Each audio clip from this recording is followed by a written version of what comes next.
Good morning everyone. Myself Pranati Chavaria. Welcome to our online classes of BA first year. Today our topic is kinds of money. अर्थशास्त्र विषय के बारे में आज जानकारी लेंगे, जिसमें आज का हमारा प्रकरण है मुद्रा के प्रकार। कल हमने पढ़ा था मुद्रा का अर्थ और उसकी परिभाषा है। अब जो मुद्रा का जो प्रकार है यानी जो इसका वर्गीकरण किया गया है वो किन किन आधारों पर मुद्रा का वर्गीकरण किया गया वो मैं आपको बताऊंगी। सबसे पहला है प्रकृति के आधार पर। नेक्स्ट है हमारा प्रकृति के आधार के आगे वैधानिक आधार पर।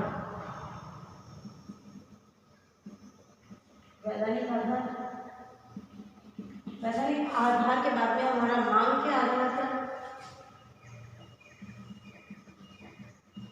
मांग के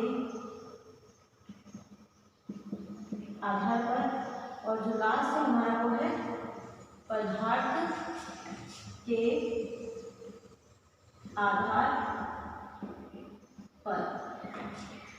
अब मुद्रा को जो चार भागों में वर्गीकृत किया गया है, चार भागों में इसको विभाजित किया गया है, जिसमें है प्रकृति के आधार पर, वैधानिक के आधार पर, मांग के आधार पर और पदार्थ के आधार पर। अब जो इसमें सबसे पहले जो हमारा प्रकृति के आधार पर, तो प्रकृति के आधार में इसको दो भागों में विभक्त किया गया है। दो भागों में विभक्त किया गया है इसको भी। पहला है हमारा वास्तविक मुद्रा। और जो दूसरा इसका प्रकार है प्रकृति के आधार में वो है हमारा हिसाब किताब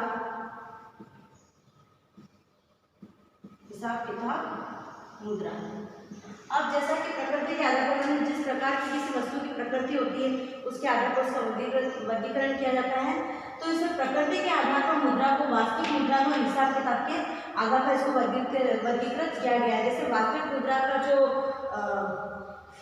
आशय ये होता है कि उस देश में चलने वाली जो भी मुद्रा होती है उस मुद्रा से होता है। जैसे कि भारत में जो वास्तविक हमारी मुद्रा चलती है वो रुपया है, तो रुपया भारत की वास्तविक मुद्रा कहलाती है। अब हमारा है हिसाब किताब वाली मुद्रा। हिसाब किताब मुद्रा से हमारे यहाँ आशय है कि भारत में जैसे हम भारत की बात करें तो भारत में चेक के माध्यम से या ड्राफ्ट के माध्यम से वस्तुओं का भुगतान किया जाता है। तो चेक के आधार पर भुगतान करना या उसको ड्राफ्ट के आधार पर करना, ये हिसाब किताब वाली मुद्रा कहलाती है। यानी कि चेक के माध्यम से या ड्राफ्ट के माध्यम से जो भी क्रय विक्रय किया जाए या किसी भी वस्तु का हम मूल्य चुकाते हैं तो उसे हम हिसाब किताब वाली मुद्रा कहते हैं। अब नेक्स्ट जो हमारा था वैधानिक के आधार पर विधि ग्राह्य। सबसे पहले आता है इसका विधि ग्राह्य, ठीक है। अब जो विधि ग्राह्य वैधानिकता से मैंने आपको कल समझाया था, वैधानिकता का अर्थ होता है जो पूर्ण रूप से कोई वैधानिक हो, यानी जहाँ किसी देश के कानून द्वारा ये शक्ति प्रदान की गई हो कि ये उस देश की मुद्रा है, तो जिसमें उसे वैधानिक वस्तु या वैधानिक मुद्रा कहा जाता है। अब विधि ग्राह्य के अंतर्गत ये होता है कि जिस प्रकार कोई भी मुद्रा दी जाती है हमें, यदि कोई भी व्यापारी किसी भी दुकान में ग्राहक को सामान देने के बाद में उसकी जो प्रचलित मुद्रा है उसके रूप में भुगतान उसको करना होता है। यानी कि हमारे भारत में जो मुद्रा हमारी प्रचलित है, रुपया प्रचलित है, तो हमें यदि हम भारत से कोई सामान खरीद रहे हैं तो हमें दुकानदार को जो विधि ग्राह्य यानी ग्रहण करना, विधि यानी वैधानिक जिसका प्रमाण होता है, जिसकी कोई वैधता होती है उसे विधि वैधानिक कहते हैं। वैधानिक आधार पर विधि ग्राह्य होता है, यानी कि जब हम दुकान से कोई सामान खरीद रहे हैं तो हमें उस सामान का जो मूल्य चुकाना है उसे उस देश की मुद्रा के रूप में ही चुकाना, ना कि अन्य वस्तु के रूप में चुकाना। यानी कि भारत की मुद्रा यदि रुपया है तो हमें किसी वस्तु का मूल्य चुकाना है तो हमें वहाँ की मुद्रा यानी रुपयों के रूप में ही चुकाना होगा। और यदि कोई व्यक्ति ऐसा नहीं करता है तो वो दंड का अधिकारी होता है। अब जो हमारी विधि ग्राह्य जो मुद्रा होती है इसको भी दो भागों में बांटा गया है। विधि ग्राह्य को भी दो भागों में बांटा गया। एक तो है असीमित विधि ग्राह्य मुद्रा और दूसरी है सीमित, ठीक है, सीमित विधि ग्राह्य। अब ये तो आपको समझ में आ गया कि विधि ग्राह्य क्या है, यानी कि जिस देश में जो मुद्रा प्रचलित है हमें यदि वहाँ से कोई वस्तु खरीदनी है तो वहाँ की जो मुद्रा या वहाँ का जो रुपया जो करेंसी वहाँ पर है और जो उसी में हमको उस वस्तु का क्रय हमें या उस वस्तु को क्रय विक्रय करना है तो उसका मूल्य चुकाना है तो हमें वहाँ की मुद्रा के रूप में ही चुकाना होगा। तो अब इसके दो प्रकार होता है, असीमित विधिग्रहण, सीमित। असीमित का अर्थ यानी कि असीमित होना, यानी कि जब हम किसी जैसे कोई है, हम किसी को जैसे मान लीजिए पियोन काम कर रहा है या कोई चौकीदार है, उसको हमें 2000 रुपये देने हैं, तो 2000 रुपये के अंतर्गत हम उसे यदि हम 2000 रुपये दे रहे हैं तो असीमित के अंतर्गत ये होता है कि उसे 10 रुपये का नोट या 20 रुपये का नोट या 100 रुपये के नोट में वो 2000 रुपये उसे लेने पड़ सकते हैं, तो उसे ऐसे लेने ही पड़ेंगे, उस वस्तु को लेने से मना नहीं कर सकता। यानी कि हम सीमित के अंदर यदि उसे 2000 की नोट ना देकर उसे विभाजित करके 10 रुपये, 20 रुपये या 100 रुपये की नोट मिलाकर हम उसे यदि 2000 रुपये करके देते हैं तो हम ये इस प्रकार का जो लेन देन कहलाता है वो असीमित विधिग्राह्य के अंदर आता है। यानी कि असीमित यानी कि 2000 को हम असीमित करेंसी में यानी असीमित मुद्रा में बांट कर उसका भुगतान कर सकते हैं और वह उसको लेना ही पड़ता, ग्रहण करना पड़ता। तो ये हो गया आपका असीमित। अब ये जो सीमित विधिग्राह्य है इसके अंदर यदि हम उसी व्यक्ति को 2000 रुपये यदि हमें देने हैं तो हम उसे 1 रुपये का सिक्का देकर नहीं कह सकते, यानी कि हम उसे 2000 की नोट की जगह उसको 1 रुपये का सिक्का यानी कि 2000 की नोट के बदले 1 का सिक्का दे या 2 का सिक्का दे, 5 का सिक्का दे, तो वो नहीं चलेगा, हमें उस जगह 2000 का नोट ही देना होगा। यानी कि यहाँ पर वो सीमित विधि है,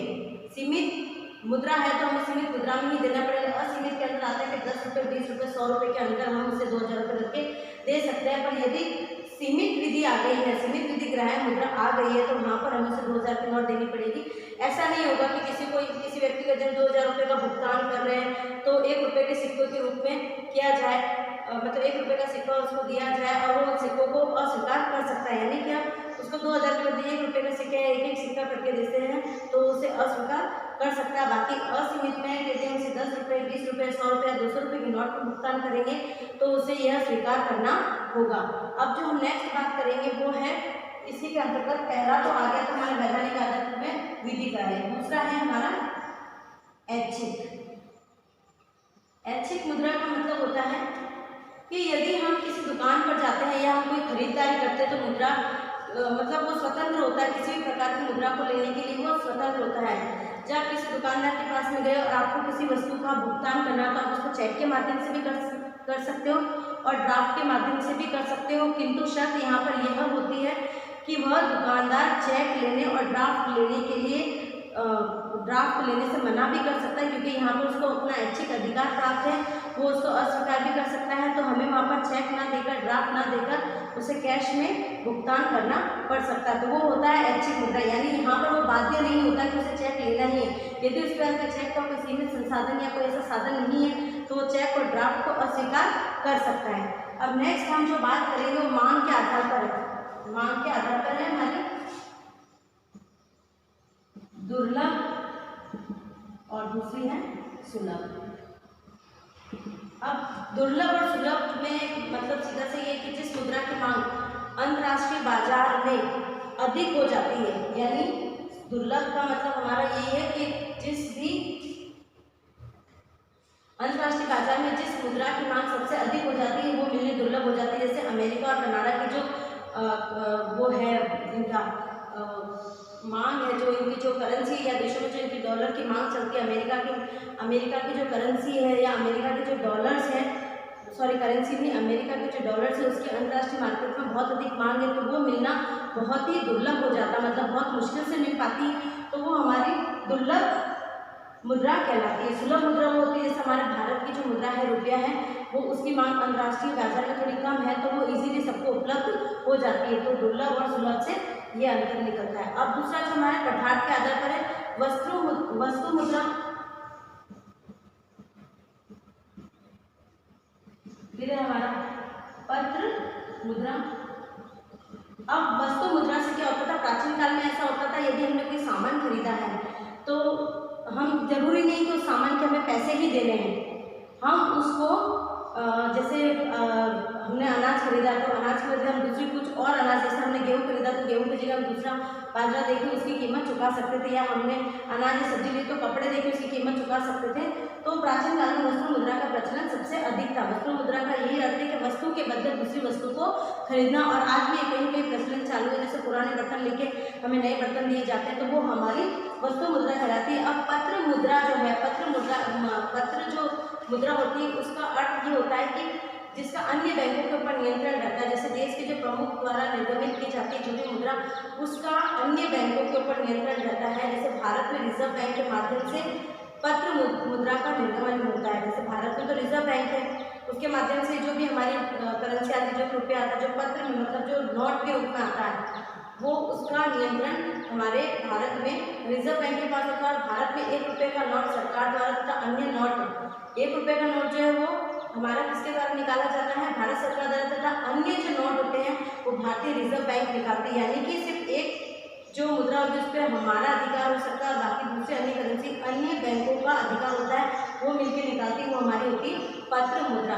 अब जो धातु मुद्रा की बात करेंगे हम यहाँ पे है अब हमारी धातु मुद्रा।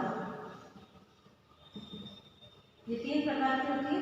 पहला है वस्तु, जिसमें वस्तु के बदले वस्तु देकर, पत्र मुद्रा यानी कि जिसमें एक बैंक से लेके अन्य बैंकों का भी नियंत्रण होता है। जैसे कि हमारे 1 रुपये का नोट है वो भारत जो सरकार है हमारी या भारतीय जो बैंक है वो छापती है, और उसके अलावा जो अन्य जो नोट है वो भारतीय रिजर्व बैंक द्वारा छापे जाते हैं। अब जो धातु मुद्रा है, धातु मुद्रा यानी कि जैसे आपको पता है सिक्के की धातु, यानी जो भी धातु सिक्के जो हम यूज़ करते हैं 1 रुपये का, 2 रुपये का, ये सारे सिक्के, इसके अंदर एल्यूमिनियम, निकिल, सोना, चांदी, पीतल, ये सारे धातु आती है। इन धातु के सिक्के हमने देखे, आपने दिवाली पे देखा होगा तो दिवाली पे हम सोने चांदी के सिक्के रखते हैं पूजा के अंदर। तो ये सारी मुद्राएं जो आती है धातु के अंदर जो आती है वो सारी धातु वाली मुद्रा कहलाती है। अब जो धातु जो मुद्रा होती है इसको भी, धातु की जो मुद्रा है इसको भी 2 भागों में बांटा गया है, तो प्रामाणिक और सांकेतिक। धातु मुद्रा हमारी है प्रामाणिक व सांकेतिक।